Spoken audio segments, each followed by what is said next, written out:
अब जरा उस राज्य की बात करते हैं जहां पर बीजेपी का अभी तक कमल खिला नहीं कभी, लेकिन यहां आपको विरोधी दलों का जो आर्ट ऑफ इम्पॉसिबल होता है वो भी यहां पर आपको दिखाई देगा। केरल में 20 सीटें हैं और यहां राजनीति सारी की सारी लेफ्ट और कांग्रेस के बीच ही होती है।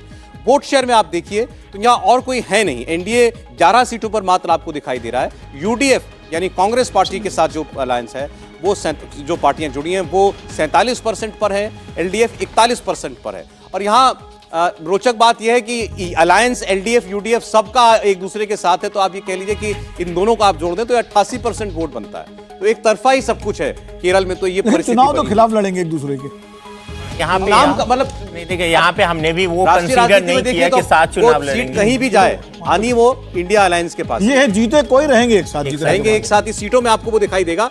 एलडीएफ को 6 सीट मिलती हुई दिखाई देती है, यूडीएफ को 14 सीटें मिलती हुई यहां पर दिखाई देती हैं। ये बंटवारा आपने भावेश कैसे किया है जहां पर सब एक ही रंग के हैं? वहां पे हमने ऐसा कोई कंसीडर किया ही नहीं है कि साथ चुनाव लड़ेंगे। वहां पे जैसे जिस तरह एलडीएफ यूडीएफ है उसी तरह पक्ष विपक्ष करके हमने उसको कंसीडर किया है और वही रिफ्लेक्ट हो रही है वहाँ पे, वही सीट वाइज। और अब देखोगे उसमें हमने कोई ऐसा जो इंडिया अलायंस है वो सेंटर में साथ है। उन्होंने पहले भी सीताराम येचुरी ने पहले भी बोला हुआ कि हम एक साथ चुनाव नहीं लड़ेंगे वहाँ पे, और वो पॉसिबल है भी नहीं। वहाँ कोई विपक्ष और ऐसी कोई पार्टियाँ, बीजेपी उतनी स्ट्रांग है नहीं कि सारी सीटों पर उनको चैलेंज कर सके। एक सीटों पर तिरुवनंतपुरम पे जहाँ पे बीजेपी का कुछ ग्राउंड होल्ड है, लेकिन उनका शशि थरूर के साथ अच्छा कॉम्बिनेशन है, तो शायद शशि थरूर को वो खुद ही पुश कर देते हैं कि जीतते जाओ। अभी देखिए केरल की 20 सीटों का आंकड़ा जुड़ने के बाद जो इंडिया अलायंस का आंकड़ा वो 166 पर पहुंचता है, 236 एनडीए के मुकाबले।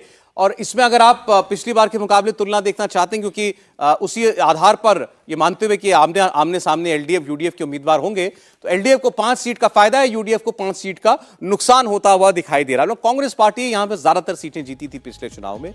अब एलडीएफ जो है वो गेम में वापस आएगी 2019 में, ऐसा हमारे सर्वे में देखने को मिला है। लेकिन राष्ट्रीय राजनीति पर कोई इसका असर नहीं है, क्योंकि ये 20 की 20 सीटें विपक्ष के खेमे में जाने वाली हैं। तो वो 166 पर इंडिया अलायंस के ग्राफ को लेकर के हमें जाता हुआ दिखाई दे रहा है। लेकिन अभी तक की तस्वीर में भी ये 20 सीटें जुड़ने के बाद भी एनडीए को उस हद तक रोकना जहां कोशिश होती विपक्ष की, वो मुमकिन नजर नहीं आ रहा है। राशिद किदवई साहब कल चर्चा में थे, आज हमारे साथ नहीं है, तो वो कह रहे थे कि लक्ष्य ये है इस अलायंस का, इस विपक्ष का उद्देश्य है 220-240 तक समेट करके रखना भारतीय जनता पार्टी को। तो वहां तो बीजेपी अभी खड़ी हमें दिखाई दे रही है। अभी हमने उत्तर प्रदेश की बात की नहीं है प्रदीप जी। नहीं बिल्कुल। देखिए केरल के बारे में थोड़ा सा कहना है मुझे लगता है कि एलडीएफ और बेहतर करेगा।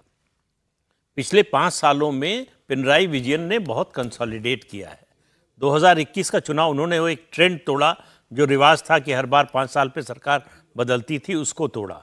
और उसके बाद से लगातार उनका जो सोशल कंसोलिडेशन है वो बढ़ता जा रहा है। कांग्रेस में चुनाव हारने के बाद से जो है लगातार पार्टी के अंदर के झगड़े बहुत हैं, तो उसका नुकसान हो रहा है। दूसरा, एलडीएफ कोशिश कर रहा है कि इंडियन यूनियन मुस्लिम लीग यूडीएफ से निकलकर उनकी तरफ आ जाए। अगर ऐसा हो जाएगा तो बहुत बड़ा चेंज होगा ये।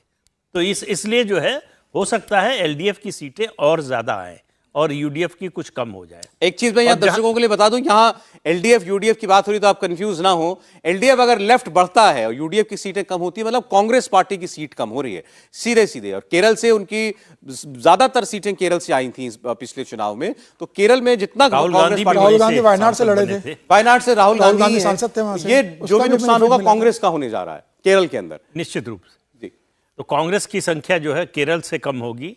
और जो ओवरऑल की बात कर रहे हैं आप, 236 एनडीए अभी तक पहुंच चुका है, यूपी और उत्तराखंड नहीं आया है अभी। तो कुल मिलाकर स्थिति, मतलब डायरेक्शन वही है, वही 303 की तरफ जा रहा है। वहाँ से मैंने जो शुरू में बात कही, 5-7 सीटें कम ज़्यादा कुछ हो सकती हैं, लेकिन कोई बहुत बड़ा परिवर्तन होने जा रहा है ऐसा नहीं है। दूसरी चीज़, ये बड़ा साफ दिख रहा है कि कोई एंटी इनकम्बेंसी नहीं है। सरकार के खिलाफ 10 साल बाद भी, 9.5 साल हो गए, कोई नाराजगी न हो, कोई बड़ी नाराजगी की वजह न हो कि हम इस सरकार को उखाड़ देना चाहते हैं, हटा देना चाहते हैं। ये मुझे लगता है जो विपक्षी गठबंधन है उसके लिए सबसे बुरी खबर है। इंडिया टीवी हर वक्त हर जगह डाउनलोड करने के लिए सर्च करें India TV news Google play store या ऐप स्टोर पर।